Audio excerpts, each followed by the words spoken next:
या जाहीर सभांना देखील कार्यकर्त्यांचा आग्रह, या कार्यकर्त्यांच्या निवडणुका,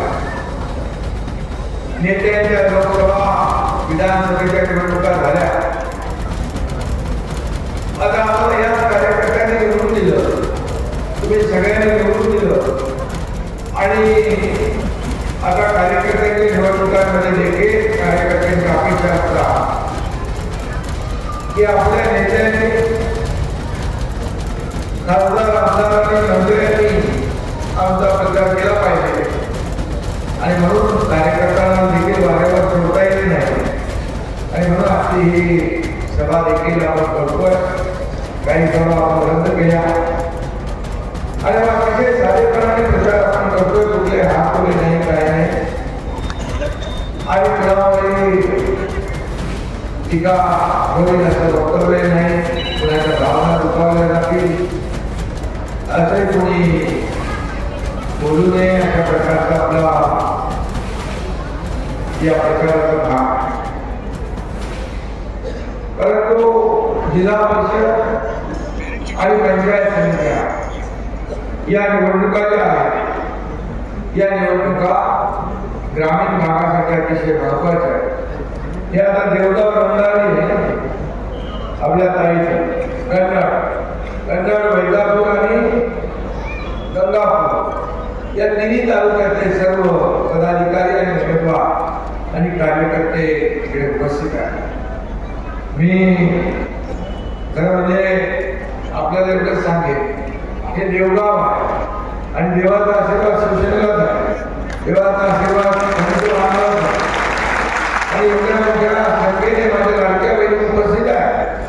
अगदी नजर पोहोचत नाही तिथपर्यंत इकडे लाडके भाऊ आहे, तिकडे बाहेर पण उभे आहे आणि म्हणून मी नेहमी सांगतो, ज्या उमेदवारांच्या पाठीशी महिला त्यांचा मतपेटीत नंबर पहिला. 100% मी हे का सांगतो, विधानसभेच्या निवडणुकीमध्ये देखील मी अनुभव घेतला. जिल्हा आपल्या नगर परिषदा पाहिल्या आणि महापालिकाही पाहिल्या. अगदी लाडक्या बहिणींची संख्या लक्षात नव्हती.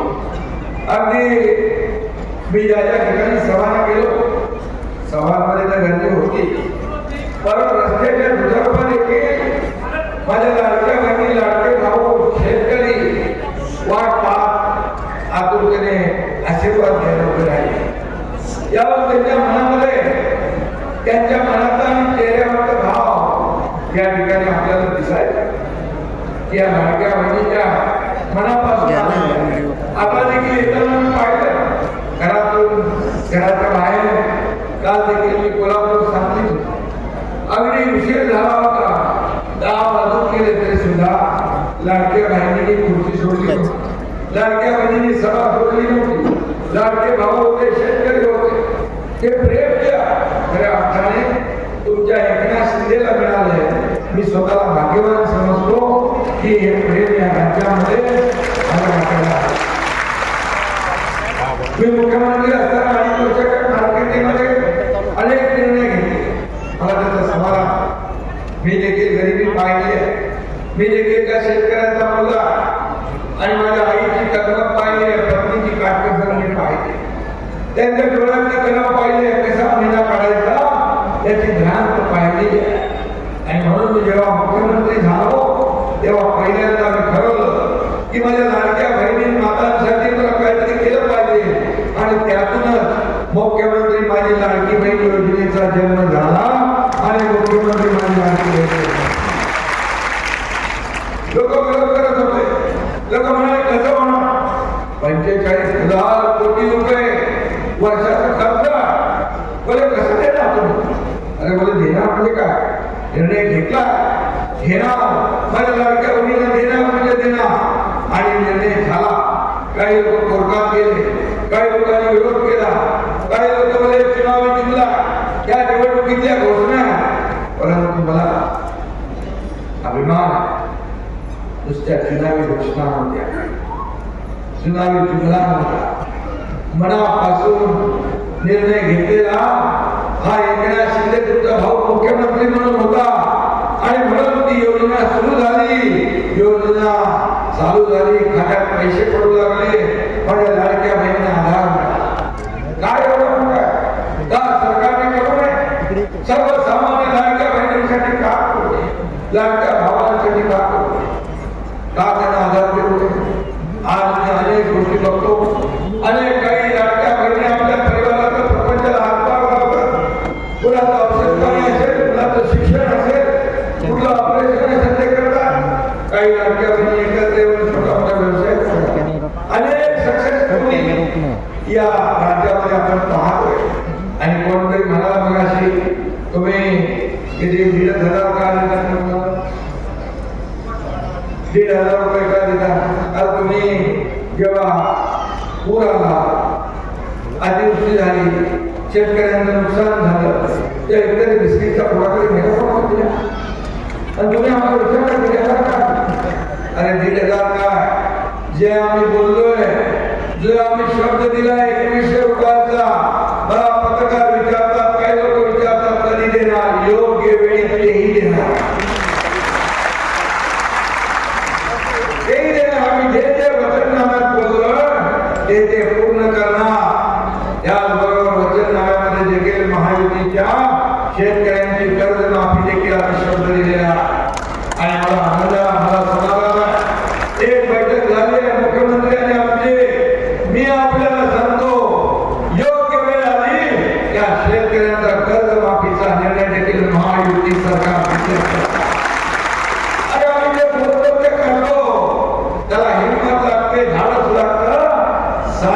45,000 कोटी रुपये माझ्या लाडक्या बहिणींच्या योजनेसाठी खर्च होता. कधी परवा पेपरमध्ये वाचलं की लाडक्या बहिणींच्या योजनेमुळे काही लोकांनी त्याच्यावर काहीतरी आश्चर्य पडले. अरे त्याच्यामध्ये माझं एवढंच म्हणणं आहे, या लाडक्या बहिणींना जे पैसे दिले त्याचं जर सर्वेक्षण केलं आणि काय काय लाडक्या बहिणींनी केलंय, कुठे कुठे पैसे वापरले, कशामध्ये पैसे वापरले, कसे पैसे एकत्र करून छोटा मोठा व्यवसाय केला, हे जर पाहिलं तर ही लाडकी बहीण योजना पण अर्थव्यवस्थेला चालना देणारी ही लाडकी बहीण योजना ठरणार आहे. एका गावात मी गेलो होतो. एका गावामध्ये गेल्यानंतर एक कुटुंब होते, वयस्कर, आपल्या आजी आजोबा आजी होत्या. काय करतात? बोले 1,500 रुपये आम्हाला भेटतात आणि आम्ही भात पिकवतो, नाचणी पिकवतो आणि त्या 1,500 मध्ये मिरची, मीठ, मसाला, तेल आहे. काय सरकारचं काम नाही?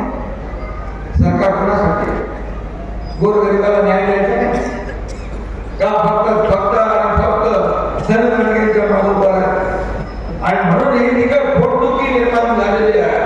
ही पोटदुखी जी आहे त्यानं वाटलं नव्हतं की ही लाडकी बहीण योजना सुरू राहील, सुरू होईल. अनेक लोक कोर्टात गेले, कोणा घातला, माझ्या लाडक्या बहिणीने त्यांना चांगला जोडा दाखवला आणि 232 जागा आतापर्यंतच्या महाराष्ट्राच्या इतिहासामध्ये कधी विधानसभेच्या 232 जागा आल्या नव्हत्या. त्या माझ्या लाडक्या बहिणींचा चमत्कार, लाडक्या भावांचा चमत्कार म्हणून 232 जागा निवडून आल्या. मी मुख्यमंत्री असताना लाडकी बहीण योजना केली. तुम्हाला मी सांगतो, सगळ्या आवडती योजना माझी कुठली असेल ते लाडकी बहीण योजना. मी त्याचे एक उदाहरण सांगतोय आणि सक्सेस स्टोरी आहे. आणि म्हणून मी आपल्याला सांगतो, कोणी काही अफवा पसरवल्या तरी लाडकी बहीण योजना कधीही बंद होणार नाही. हा शब्द आमचा. एक लाडकी लक्ष्मी योजना केली, एसटी मध्ये 50% सवलत देण्याचा निर्णय आम्ही घेतला. एका मुलीने शिक्षणासाठी आत्महत्या केली. मी मुख्यमंत्री असताना टीव्हीवर बातमी पाहिली रात्री 11:30 वाजता. एका मुलीने आत्महत्या केली. उच्च शिक्षण, इंजिनिअरिंगचं शिक्षण घेत होते. 50% फी सरकार भरत होते, 50% पालकांनी भरायचे होते. त्या मुलीला वाटलं माझा बाप आत्महत्या करेल म्हणून तिने आत्महत्या केली. अतिशय दुर्दैवी, मनाला चटका वेदना लावणारी. माणूस. आणि मी मुख्यमंत्री होतो मी तात्काळ आठवड्याच्या आतमध्ये निर्णय घेतला 50% नाही 100% फी